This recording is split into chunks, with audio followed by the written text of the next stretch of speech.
Hold on just a little while longer. Hold on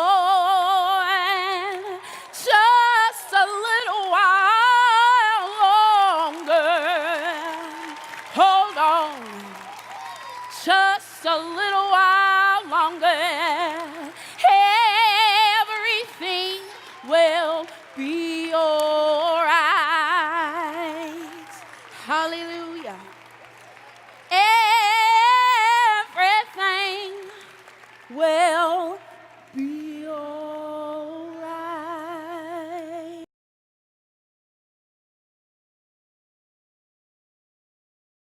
So the AME Church was founded in 1787 in Philadelphia, Pennsylvania, by Richard Allen and Absalom Jones.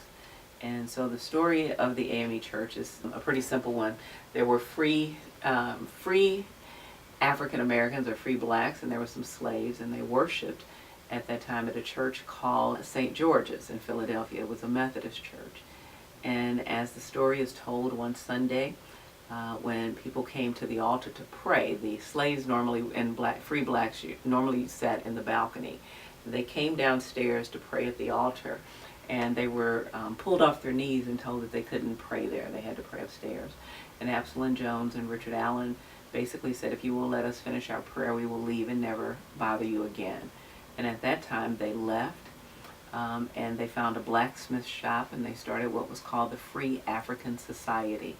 And the Free African Society was to meet the needs of the free blacks and the slaves within the Philadelphia area, both through feeding their spiritual needs, but also providing for their other needs through clothing and food or whatever needed to be done. So that's why they called it the Free African Society.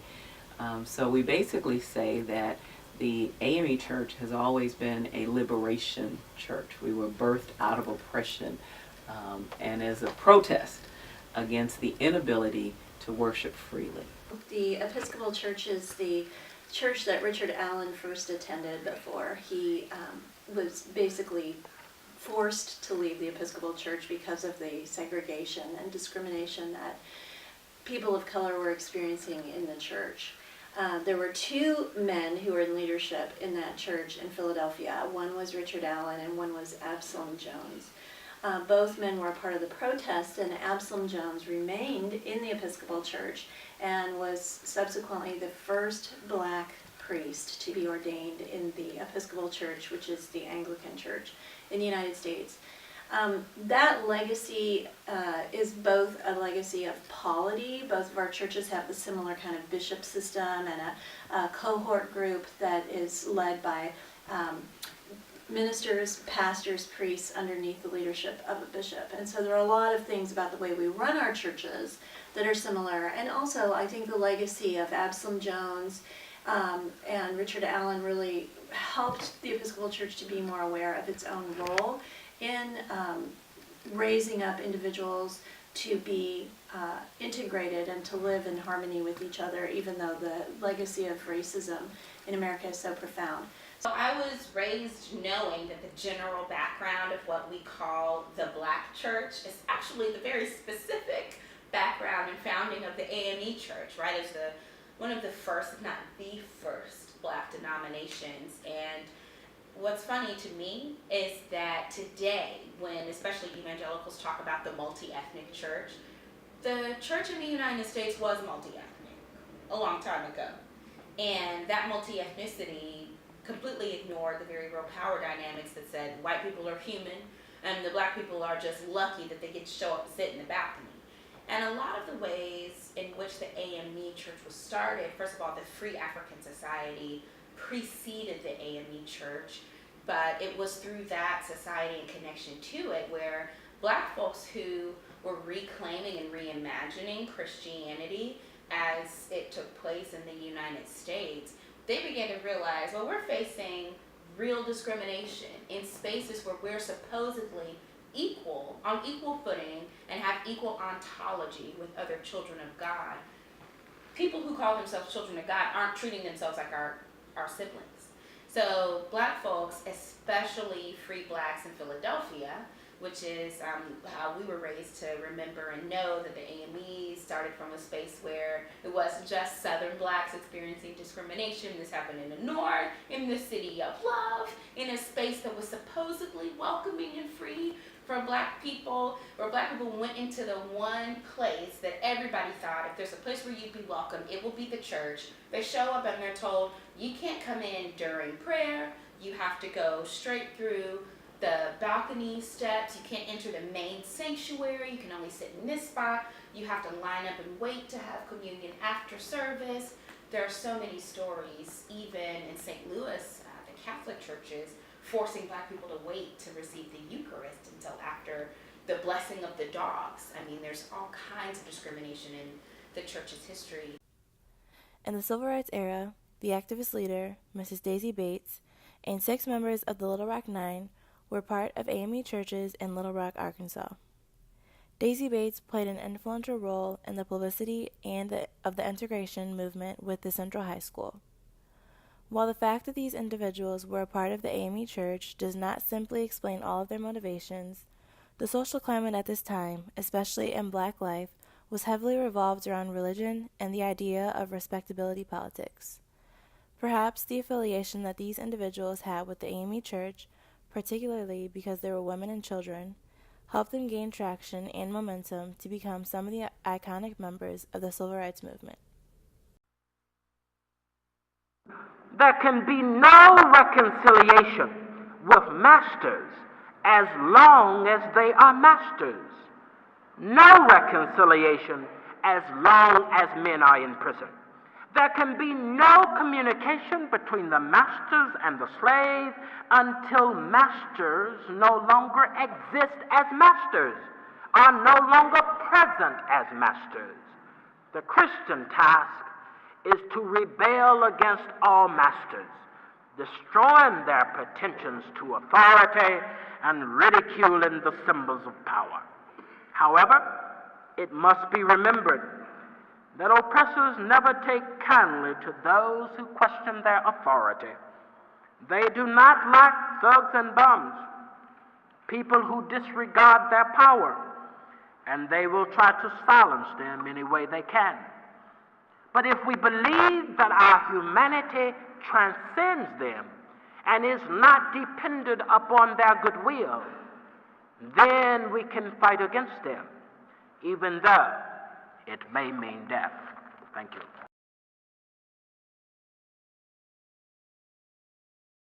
We go back and even think of the civil rights movement. Many of the churches that were the center of the civil rights movement were African Methodist Episcopal churches. Many of those church meetings were held in those church basements. Many of the pastors were actively engaged in the work of civil rights. Many of them were, from the past to the present. We've had pastors who were very engaged even in the political process, whether it was Reverend Floyd Flake out of New York, who was a congressman, whether it was, now why did my mind go back? The pastor who was at Mother Emanuel in Charleston, he was also so we have people who are engaged in the political process to try and engage in black power. I believe that within the church, again, the idea that the African Methodist Episcopal Church is the only denominational church founded by blacks for blacks. No other church is. The Baptists, even though you have black Baptists, they came out of a white Baptist church. This denomination was strictly founded by a black person for the means of promoting blacks. We have universities, we have schools. It's always been a part to raise up the community and to be a part of the community and to fight for justice. We still have a very active, whether it's on what we call the connectional level, because we are a global church. There's a very active social justice avenue. Every church, this particular book we have, this is called The Doctrine and Discipline of the AME Church. And it kind of is, as you had said before, the tenets, but it's also the rules and what we have. Every church has to have a social justice ministry, right? So it's a part of who we are. if you were saying when you use the word Black power, to say the idea of empowerment of Black people to understand their full potential as leaders, as people, absolutely.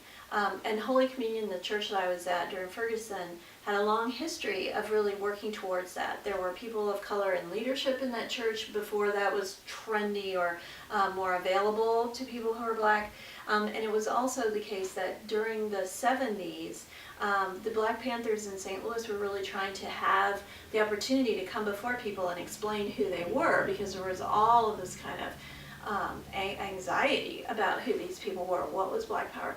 And so Holy Communion was the only church in St. Louis that I know of that actually welcomed them in on a Sunday morning and invited them to talk about who they were and explain, like during worship, to talk about who they were. And so that was a big deal, and it made it into the papers. It was controversial, but it was a way of saying we're not afraid and we want to hear what's the truth from their mouths. What we've learned from James Cone's writings, especially Black theology and Black power, what we've learned from his writings is that protest is akin to spiritual formation. And so what Faith for Justice decided to do was to teach that protest is the call of the people of God. Anyone who follows God follows a protester. That Jesus disrupted the status quo when he entered the creation that he had made. Jesus disrupted status quo when he was lifted up as a criminal on the cross. Jesus disrupted status quo when he was resurrected, and everyone presumed that he was a fake. And Jesus will disrupt all of the capitalistic, completely turned upside down power dynamics when he returns, and he will make all presumed private and corporate wealth that just belongs to the 1%, he will make all good things public. And so in the same way that the ministry, birth, death, resurrection, and soon return of Jesus has been and was public, we too have to cry out the consecration of the ground that doesn't even belong to the country that's sitting on top of, the nations of Native people. We have to cry out that liberation is the heart of the gospel. And in the United States, very specifically, Black liberation is one of the answers to white supremacy. That's what we learned from Dr. Cone. We also discovered that the modern day lynchings of Black people and people of color, queer and trans people, especially queer and trans people of color, we have been invited to and boldly refer to the cross and the lynching treaty when we look at the lynchings of those people. And were it not for Dr. Cone's incredible groundbreaking work that was so beautifully, poignantly, and boldly written, it was written in a way that says, this is the truth. Not backing down from it, but also inviting the reader to see that the God that you worship is actually a God who has been ostracized in the same way as the most marginalized people. So Faith for Justice has always boldly, to me, enveloped and harmonized the works of Dr. Cone into every move that we make and every training that we give. We demand that the church accept protest as discipleship, rather than saying protest is kind of like something that some people do and it's cute and that's just for you. We say, you're not serving God unless you're learning how to protest. Because we live in a country where people are treated as less than humans. And so if God protested that, then we have to as well. Or else we're probably worshiping something else. The church is not supposed to be the same as the world. He does not bring a man and a man together. He does not bring a female and a female. I know y'all didn't see me coming. While many strides have been made in the fight for true equality through the AME Church, and after being founded on ideals of self-liberation through Christ, the Church in practice and in doctrine has had issues, some of which still can stretch into the contemporary world.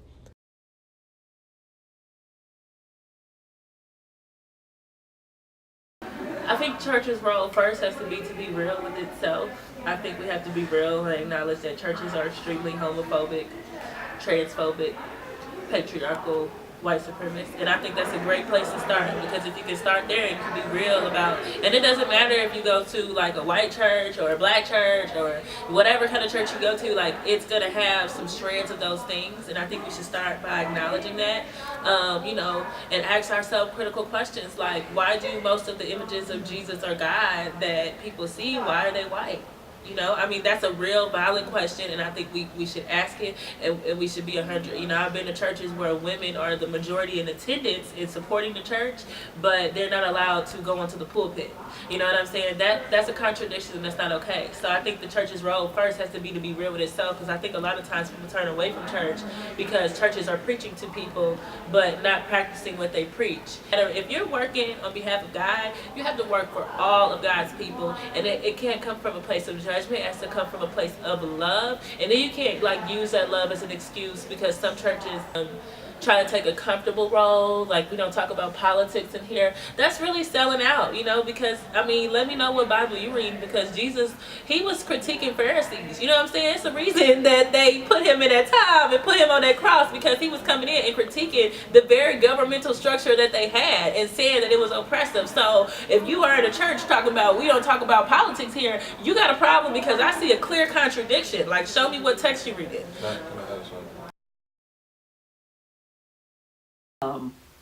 I do believe that we could be much more vocal than we are. I believe that we take stands, but often what happens is that, and I think this happens not just in AME but other denominations, something happens, we're reactive, and so somebody calls a press conference, and we state our displeasure, but we don't have a long-term plan for how to address what comes next. So I do believe that's a place where we could do better in looking at what's going on in society and coming up with a better plan for how to address it. How do we speak to some of the ills that are going on in the nation? How do we become a voice that people can hear, and not just in church on Sunday morning, right? How does the AME Church leverage all of these bodies that we have, right? We got 3 million across the world. How do we leverage it to be a voice that when something happens, they say, where are you standing morally? What is your moral ground on this, right? And so I do believe that there are things that we could speak out on with a more unified voice to speak to some of the things that are going on within society. So I do believe there's lots of room for improvement. Okay. Can I ask one last question? Sure. Impromptu? Okay. So, as you know, there were definitely some activists during Ferguson that had some pretty strong negative feelings towards clergy's involvement in the movement. Yes. What would you say to one of those people if you just sat down with them?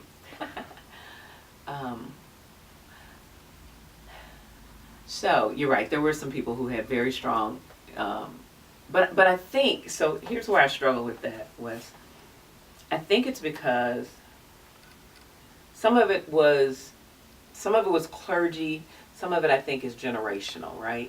So we have these two different points of view. You have people who are probably my age and baby boomers who think that young people should listen to us and do what we tell them.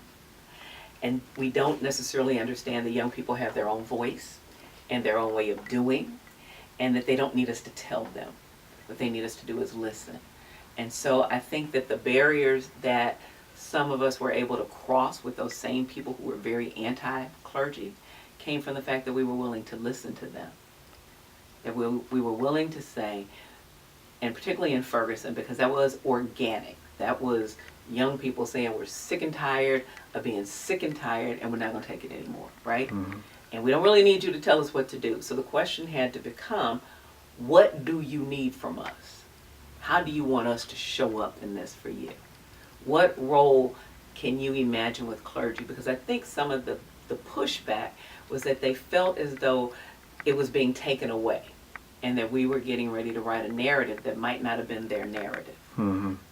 Does that make sense? Yeah, it does. And so that was the difference between Stockley and Ferguson, is that as Stockley began to develop, there was a group of activists and there was a group of clergy, and they came and said, we do want you, but this is how we need you to show up. Mm-hmm. And fortunately, the people that were willing to show up, we were willing to say, okay, we're going to do the role that you need us to do. Mm-hmm. Because they had thought it through. They had thought through these protests. They had thought through the actions.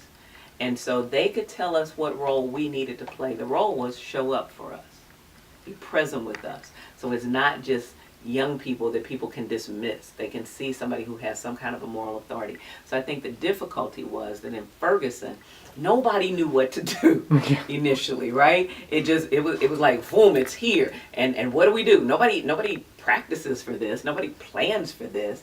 And being parents and adults, you also see kids who are in the line of fire. Mm-hmm. And there's a protective instinct that steps up, right? Mm-hmm. Don't be in the streets, get out of the streets, don't do this. Conform, because, some of us have been conditioned that way over many, many years. And so having to take a step back and saying, how do we show up for them? Mm-hmm. And not take over, Mm-hmm. but to be in collaboration and cooperation with them. And I think that's what we need to do in all of these situations. How do we come together across gender and sexuality and age to work for common causes, right? To promote human dignity, to promote humanity, right? Yeah. And to fight against those things that want to divide us. And so Yeah. I think that's the biggest piece, is being willing to listen and being willing to not always lead, but sometimes learning how to follow. That's the answer I got. That was awesome.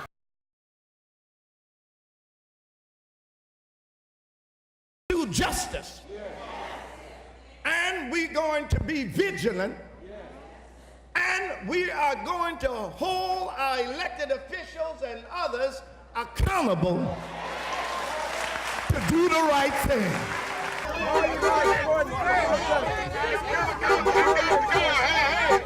They looking for it. It's just sad. It's sad. We Americans too. We work hard. We raise our kids just like they do. We shouldn't wait for justice at all. I just feel that it was wrong. It's a bunch of bullshit. Hill to oppose President Trump's proposed budget and the GOP health care bill. The pastor of Atlanta's historic Ebenezer Baptist Church was arrested along with other clergy after a brief sit-in outside Senate Majority Leader Mitch McConnell's office. They say cuts to affordable housing, school programs, and Medicaid will negatively impact African American families.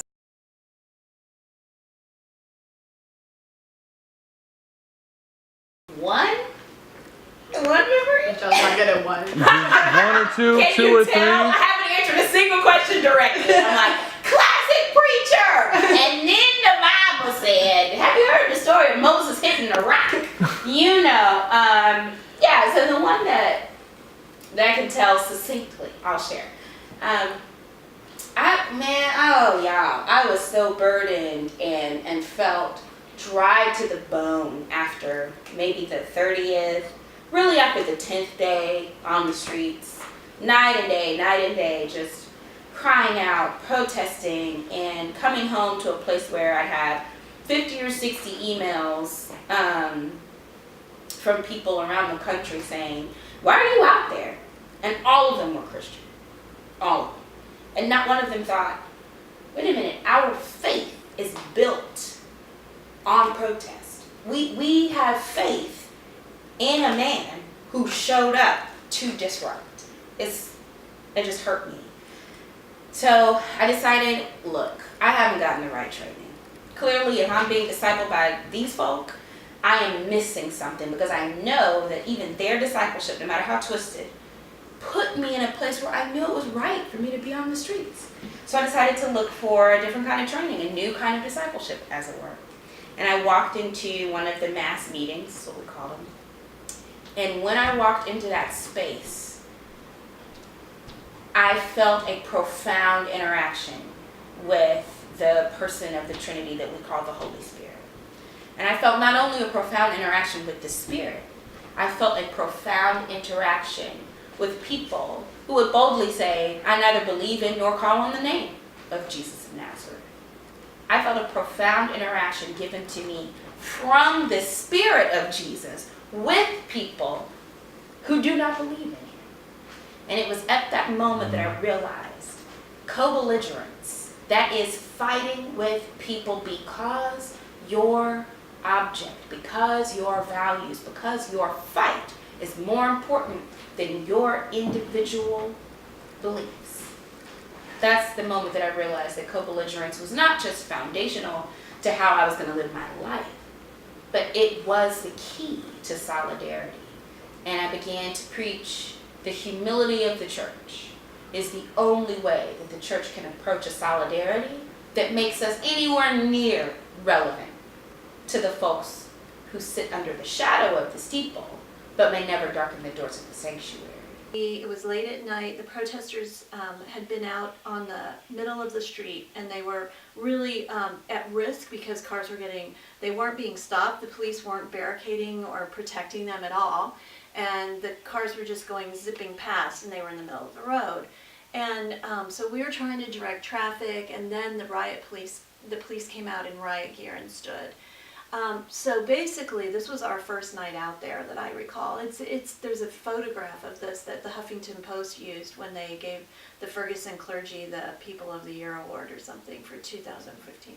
But anyway, we went forward between the protesters and the riot geared police, and we knelt and prayed. Reverend Sekou prayed first by himself, and he was arrested. So then the whole group of us came forward. Now he is black. White clergy came forward, and black clergy, rabbis, all different denominations, all different congregations represented, and we knelt and we prayed. And the protesters came and joined us, and they stood behind us, and we all prayed. And I felt like we could have prayed for like 3 days, because it made peace, and it was making the statement of what we wanted. We all started taking turns and praying. And to me, that was a moment of great power. There was a group of activists, and there was a group of clergy, and they came and said, we do want you, but this is how we need you to show up. Mm-hmm. And fortunately, the people that were willing to show up, we were willing to say, okay, we're going to do the role that you need us to do. Mm-hmm. Because they had thought it through. They had thought through these protests. They had thought through the actions. And so they could tell us what role we needed to play. The role was show up for us, be present with us. So it's not just young people that people can dismiss. They can see somebody who has some kind of a moral authority. So I think the difficulty was that in Ferguson, nobody knew what to do initially, right? It was like, boom, it's here. And what do? Nobody practices for this. Nobody plans for this. And being parents and adults, you also see kids who are in the line of fire. Mm-hmm. And there's a protective instinct that steps up, right? Mm-hmm. Don't be in the streets. Get out of the streets. Don't do this. Conform. Because, some of us have been conditioned that way over many, many years. And so having to take a step back and saying, how do we show up for them? Mm-hmm. And not take over. Mm-hmm. But to be in collaboration and cooperation with them.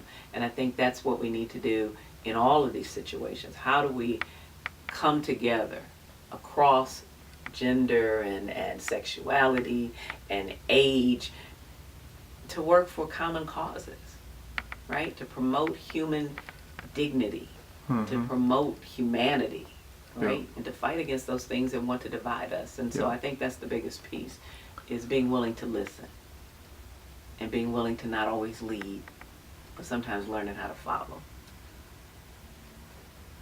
That's the answer I got. That was awesome.